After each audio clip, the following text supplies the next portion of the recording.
Este audiolivro é uma produção independente.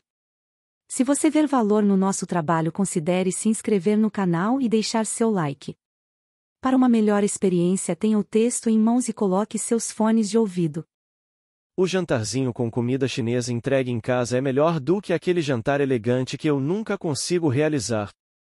Andrea Serra é fotógrafa, escritora e coach em Berkeley, na Califórnia. Por meio de cursos online em seu blog Superhero Journal, ela inspira as pessoas a viverem de forma autêntica, alegre e criativa. Aqui, ela conta sua história sobre perfeccionismo. Eu era uma ginasta muito competitiva quando criança, tinha sempre um bom aproveitamento escolar, ficava aterrorizada com a possibilidade de tirar qualquer nota menor do que 10 e passei por um distúrbio alimentar na adolescência. E fui a rainha do baile no último ano do ensino médio. Acho que tenho algumas questões com o perfeccionismo. Mas tenho trabalhado nisso. Quando criança, eu associava ser perfeita com ser amada, e acho que ainda confundo as duas coisas. Eu me vejo muitas vezes fazendo quase um contorcionismo para que as pessoas não vejam como sou incrivelmente falha e humana. Às vezes, tenho meu valor condicionado ao que faço e a como pareço boa fazendo essas coisas, mas de uma maneira geral estou aprendendo a relaxar. A maternidade me ensinou muito sobre isso. É uma experiência confusa que nos torna mais humildes, e estou aprendendo a mostrar minha bagunça. Para controlar o perfeccionismo, eu me permito baixar meu padrão de qualidade. Faço coisas rapidamente, ter 2 filhos pequenos nos ensina a realizar a maioria das tarefas numa velocidade relâmpago, e, se elas ficarem boas o bastante, recebem meu selo de aprovação. Nicholas Wilton é o artista responsável pelas ilustrações da capa do meu livro anterior e do meu site. Além de suas mostras em galerias de arte e de ter seus quadros em coleções particulares, ele é o fundador do método Artplane, um sistema básico de pintura e de princípios intuitivos que favorecem o processo de criação. O que ele escreveu está totalmente afinado com a descoberta de minha pesquisa de que o perfeccionismo esmaga a criatividade, e é por isso que um dos meios mais eficientes de abandonar o perfeccionismo é começar a criar.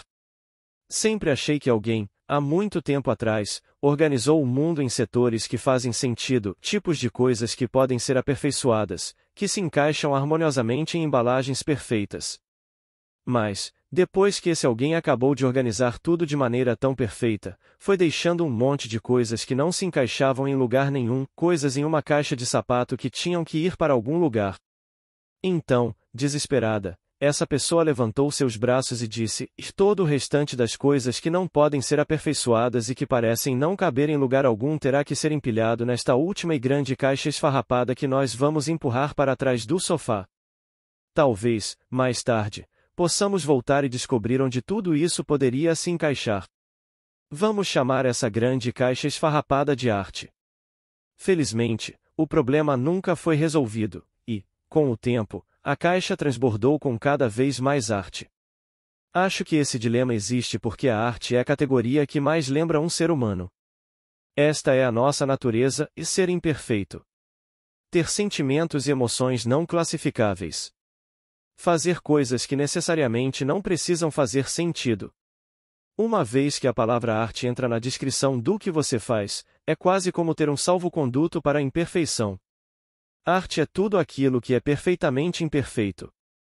Quando falo sobre vulnerabilidade e perfeccionismo, sempre me lembro destes versos da canção Anthem, de Leonard Cohen e Eris Akraki. A crack in everything that's how the light gets in. Em todas as coisas há uma fenda e é por aí que a luz entra. O escudo do entorpecimento. Uma das estratégias mais universais de entorpecimento é viver loucamente atarefado. Nossa sociedade aceitou a ideia de que, se estivermos sempre muito ocupados, a verdade de nossas vidas não nos alcançará. As estatísticas comprovam que há pouquíssimas pessoas que não são afetadas por um vício. Parece que todos nós, de alguma forma, anestesiamos nossos sentimentos. Podemos até não fazê-lo de maneira compulsiva e crônica, mas isso não significa que não entorpecemos nossa sensação de vulnerabilidade. E essa atitude é particularmente debilitante porque não apenas amortece a dor de nossas dificuldades, mas também embota nossas experiências de amor, alegria, aceitação, criatividade e empatia. Entorpeça a escuridão e você terá entorpecido a luz. Precisamos refletir sobre tudo o que fazemos diariamente para nos anestesiar de alguma coisa, as doses de bebida alcoólica que tomamos enquanto preparamos o jantar ou durante as refeições, as nossas 60 horas de trabalho semanais, o consumo abusivo de açúcar, o longo tempo passado diante da TV, o excesso de remédios e as várias xícaras de café que tomamos para tirar o torpor do vinho e do analgésico. Quando me concentrei nas respostas à pesquisa relativas a esse escudo, minha primeira pergunta foi: o que estamos entorpecendo e por quê? Os americanos estão mais endividados, obesos, dependentes de remédios e viciados do que nunca. Pela primeira vez na história, o Centro de Prevenção e Controle de Doenças, CDC, dos Estados Unidos anunciou que os acidentes automobilísticos se tornaram a segunda maior causa de morte acidental no país. O motivo principal? Overdose de drogas. Mas a verdade é que há mais casos de morte por overdose de drogas prescritas do que por overdose de cocaína, heroína e metanfetamina somados. Ainda mais alarmante é a estimativa de que menos de 5% dos que morrem de overdose de drogas prescritas conseguiram seus remédios de pessoas que identificamos como traficantes de rua. Os traficantes de hoje muitas vezes são pais, parentes, amigos e médicos. Com certeza esse é um problema grave. As pessoas estão desesperadas para sentir menos ou mais, para descartar alguma sensação ou para intensificar uma outra. Após passar alguns anos trabalhando de perto com pesquisadores e especialistas clínicos em vícios, eu achava que os causadores principais do entorpecimento fossem os nossos embates com a autovalorização e a vergonha, e anestesiamos a dor que vem dos sentimentos de inadequação e de inferioridade. Mas essa era apenas uma parte do quebra-cabeça. Como explicarei adiante, a necessidade mais poderosa de entorpecimento parece vir da combinação de três elementos nefastos: vergonha, ansiedade e isolamento.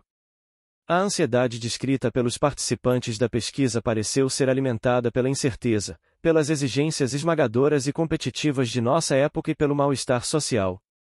O isolamento foi mais difícil de definir precisamente. Pensei em usar o termo depressão em vez de isolamento, mas os dados me mostravam outra coisa. Identifiquei uma gama de experiências que continham a depressão, mas incluíam também solidão, retraimento, desmotivação e sensação de vazio. Mais uma vez, o que realmente foi impactante para mim, tanto pessoal quanto profissionalmente, foi ver o forte padrão da vergonha permeando as experiências de ansiedade ou isolamento. A vergonha entra em cena quando experimentamos ansiedade não apenas porque nos sentimos temerosos, impotentes e incapazes de administrar as exigências cada vez maiores da vida, mas porque, no final das contas, a ansiedade é composta, e se torna insuportável, pela crença de que se fossemos mais inteligentes, mais fortes ou melhores, seríamos capazes de dar conta de tudo. O entorpecimento, aqui, se torna um meio de abrandar tanto a instabilidade quanto a inadequação. Com o isolamento, a história é parecida. Podemos ter muitos amigos no Facebook, muitos colegas, amigos da vida real e vizinhos, porém, ainda assim, nos sentimos sozinhos e invisíveis.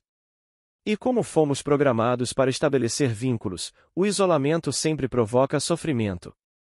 Sentir-se isolado pode ser uma parte normal da vida e dos relacionamentos, mas, quando somado à vergonha de acreditar que estamos isolados porque não somos dignos de contato, o isolamento causa uma dor tão grande que a necessidade de anestesiá-la se torna incontrolável. Um passo além do isolamento é o retraimento psicológico, que apresenta um perigo real. Jean Baker Miller e Irene Stiver, duas teóricas relacionais culturais do Stone Center da Faculdade de Wellesley, no estado de Massachusetts, identificaram esse aspecto extremo. Elas escrevem: e acreditamos que a experiência mais terrível e destrutiva que uma pessoa pode ter é o retraimento psicológico. Isso não é o mesmo que estar sozinho. É a sensação de estar afastado de qualquer possibilidade de contato humano e de ser impotente para mudar a situação. No seu ápice, o retraimento psicológico pode levar à falta de esperança e ao desespero. As pessoas farão quase tudo para escapar dessa mistura de isolamento patológico com impotência. A parte dessa definição que é fundamental para se entender a vergonha é a frase: as pessoas farão quase tudo para escapar dessa mistura de isolamento patológico com impotência. A vergonha leva muitas vezes ao desespero.